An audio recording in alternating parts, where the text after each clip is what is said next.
Utamakan keselamatan mudik, dialog kita lanjutkan kembali, masih bersama Ibu Sri Suwari dan juga Mbak Mira. Bu Sri Suwari, ini kalau kita bicara soal keselamatan, koreksi kalau saya salah, Kapolri itu pernah mengimbau kepada calon pemudik untuk tidak menggunakan kendaraan roda 2. Betul. Cuman, dan sekarang pemerintah juga udah menyiapkan kapal laut, kereta, dan segala macam untuk membawa sepeda, motornya itu ke tempat tujuan gitu. Tapi nampaknya bukannya mereka tidak mau, tapi berdasarkan pertimbangan bagi sebagian orang, nampaknya ini masih akan agak sulit terjadi, benar ya? Iya, betul. Seperti itu. Itulah mengapa polisi melakukan razia di titik persimpangan lintas provinsi. Mungkin nanti untuk tahun ini di Bekasi, jalan keluar Jakarta, atau di dekat-dekat ada persediaan kendaraan, penyediaan kendaraan angkutan Lebaran. Bahkan sampai dihimbau motornya naik truk.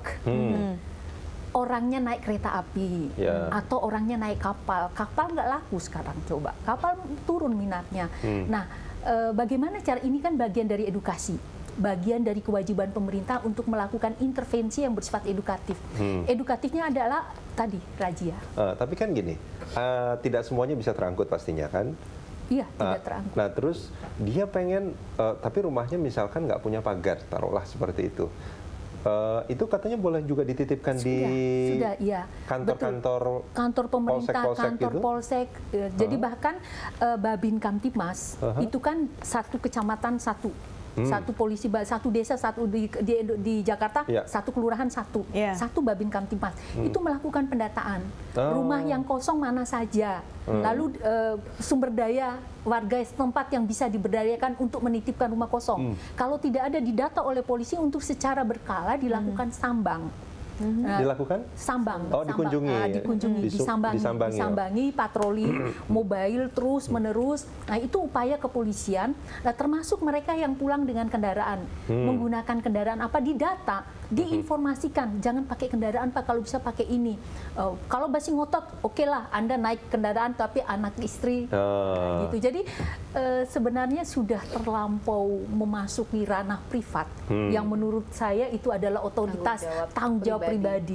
Jadi ini tanggung jawab terhadap keamanan dan keselamatan, sampai seorang Kapolri harus berbicara seperti itu karena melihat tingkat kesadaran masyarakat akan keamanan sendiri itu sangat rendah. Terjadi bangkit itu manakala sudah terjadi kecelakaan, sudah terjadi cacat permanen atau sudah meninggal. Koreksi kalau saya salah. Angka kematian di jalanan itu jauh lebih tinggi dibandingkan narkoba dan terorisme. Betul. Betul ya? Betul. Dan itu adalah angka penyebab pertama. Dan angka kecelakaan kebanyakan adalah roda 2, melibatkan roda 2. Dan angka, kalau kita bicara soal angka, itu belum tentu real. Karena angka pada umumnya... Artinya bisa lebih dari itu, karena banyak yang tidak tercatat. Oke. Baik. Nah, ini menarik sekali ya. Mbak Mira, gimana itu? Kalau misalkan mereka masih banyak yang menggunakan roda 2, dan resikonya masih tinggi untuk celaka. Betul. Untuk kendaraan roda 2 itu mengakomodir 70% dari total kecelakaan. 70%? 70% itu sangat berkontribusi diambil oleh pengendara roda 2. Kontribusi tertinggi artinya. Kontribusi tertinggi. Dan tahun lalu itu kalau saya tidak salah 3.600 sekian yang tercatat kasus kecelakaan yang tercatat ya. 742 orang meninggal. Itu yang tercatat. Angka ini tentunya bisa double, bisa triple. Karena yang real. Ya. Apa yang harus dilakukan bagi mereka yang dalam tanda kutip terpaksa harus tetap menggunakan sepeda motor untuk mudik? Perlu kita pahami bahwa sepeda motor ini bukan kendaraan keluarga untuk mudik. Kendaraan roda 2 ini hanya boleh dinaiki maksimal 2 orang tanpa ada beban apapun. Dan apalagi kita bawa koper, bawa buntelan segala macam, sampai pakai kayu, itu sudah sangat tidak disarankan. Kenapa? Karena keseimbangannya yang sangat minim. Kendaraan roda 2 atau motor itu tidak pernah mengenal kata seimbang. Tidak pernah mengenal kata seimbang.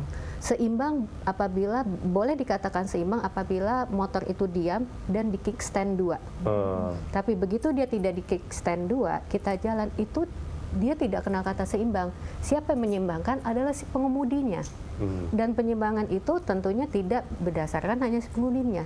Dia perlu lintasan, dia perlu kecepatan. Jadi ada 3 orang yang berperan. Kalau si pengemudinya ini dalam keadaan fit, dia lolos yang pertama. Yang kedua, lintasannya bagaimana? Cuaca dan lain sebagainya. Jadi sangat-sangat berpengaruh. Oke, selama ini kan sudah dijelaskan oleh kepolisian juga bahwa ingat ya, motor itu bukanlah kendaraan untuk mudik atau jarak jauh. Ini adalah untuk kendaraan jarak dekat. Namun seluruh masyarakat Indonesia hampir semuanya masih pulang atau mudik dengan menggunakan motor. Nah, ini bagaimana merubah mindset mereka supaya mereka sadar bahwa sebetulnya Anda tidak sepenuhnya selamat 100% menggunakan motor. Nonton Landstalk. Itu baru saja disampaikan sama Bu Sri Suari sama Mbak Mira nih. Tampaknya perlu disadarin bahwa umumnya mungkin mereka menghemat dengan pengeluarannya begitu besar di bulan Ramadan ini kan.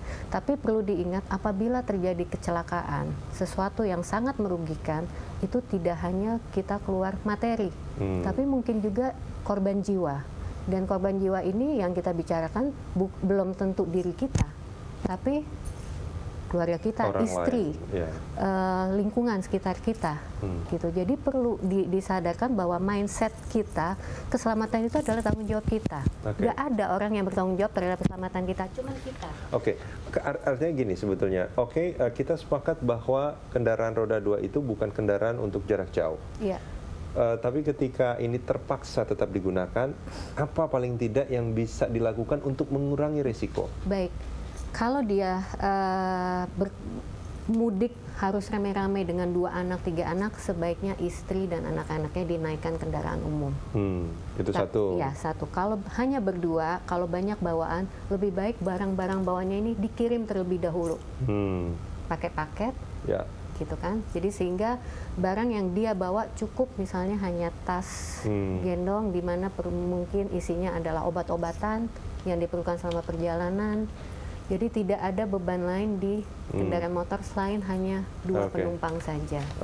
Namun mindset mereka memang menggunakan motor lebih murah dan efisien, dianggapnya seperti itu. Dan ini harus ada pengganti solusi lain. Tapi justru setelah terjadi kecelakaan, biayanya akan jauh lebih mahal. Yang harus diperhatikan berarti ya. Mbak Mira dan Bu Sri Suari, terima kasih banyak sudah berbagi bersama kami di Landstalk. Ya pemirsa, kami akan lanjutkan informasi menarik lainnya usai jeda berikut. Tetaplah di Landstalk.